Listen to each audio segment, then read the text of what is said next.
Dans la période du Nouveau Testament, le Seigneur Jésus est venu pour apporter le témoignage du Père. Le Saint-Esprit est venu pour rendre témoignage à Christ. Et l'Église maintient le témoignage de Jésus-Christ par la puissance du Saint-Esprit. Témoigner de Christ aux autres signifie que nous leur disons ce qu'est Christ, qui il est. Cela s'appelle le témoignage. Si nous le considérons par rapport à Dieu, ce témoignage n'est rien de moins que lui-même, en relation avec nous. Ce témoignage est une chose très sérieuse, car il devient loi. Il nous incombe de ne pas pécher contre ce témoignage, car toutes les fois où nous le faisons, Dieu ne fermera pas les yeux sur nos actes. Nous devons admettre que ce témoignage-là est une chose immense. Il est à remarquer que le témoignage auquel nous nous référons ici est différent de celui qui est communément appelé donner son témoignage. La caractéristique de ce témoignage, c'est que par lui, Dieu manifeste sa personne. Par ce témoignage, il nous déclare lui-même quel Dieu vivant il est. Il vient vers l'homme en apportant le témoignage de ce qu'il est lui-même, dans sa nature et dans sa personne. Nous devons confesser que ce témoignage est l'expression d'une réalité spirituelle fondamentale.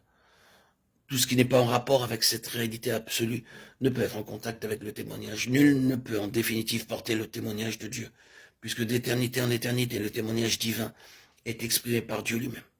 Il est le seul qui puisse nous dire ce qu'il est. Nous pouvons beaucoup parler de Dieu, déclarer ce qu'il est et conclure que nous témoignons pour lui. Mais toutes ces paroles ne sont d'aucune utilité. Nous pouvons dire ces choses des dizaines et des centaines de fois. Malgré cela, le témoignage dont nous avons parlé, qui ne peut être donné par l'homme, il doit procéder de Dieu lui-même.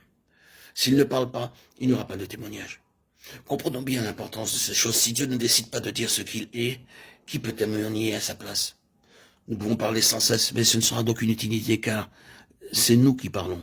À moins que Dieu ne parle, tout n'est que vanité. Pour illustrer ce fait, supposons que nous devions témoigner en faveur de quelqu'un devant une cour de justice.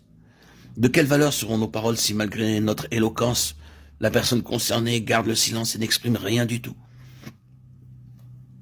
Redisons une nouvelle fois que le témoignage de Dieu, c'est Dieu parlant de lui-même. Et s'il ne dit rien, il n'y a pas de témoignage. Ainsi donc, témoigner pour Dieu nécessite que l'homme soit en contact avec Dieu lui-même, afin de dire les paroles que Dieu désire prononcer. Ce n'est qu'après que Dieu se soit révélé et fait connaître à lui qu'un homme peut en parler. Ce n'est que lorsqu'il a été en contact avec cette réalité absolue qu'il peut ouvrir sa bouche et témoigner pour Dieu. S'il n'en est pas ainsi, il n'a pas de parole et en conséquence, pas de témoignage à donner. Je peux divulguer autour de moi les commandements, les statuts, les ordonnances ou la parole de Dieu, mais concernant le témoignage, c'est une autre affaire. Ce qui procède de l'homme, ce sont des commandements, des statuts, des ordonnances et préceptes, mais le témoignage demeure en Dieu.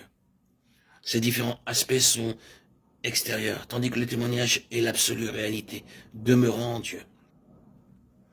Il est donc nécessaire que Christ vienne de Dieu, apporter le témoignage de Dieu. De même, c'est le Saint-Esprit procédant de Christ qui apporte le témoignage de Christ. Ainsi, celui qui connaît Christ et le Saint-Esprit peut manifester le témoignage de Dieu et de son Christ.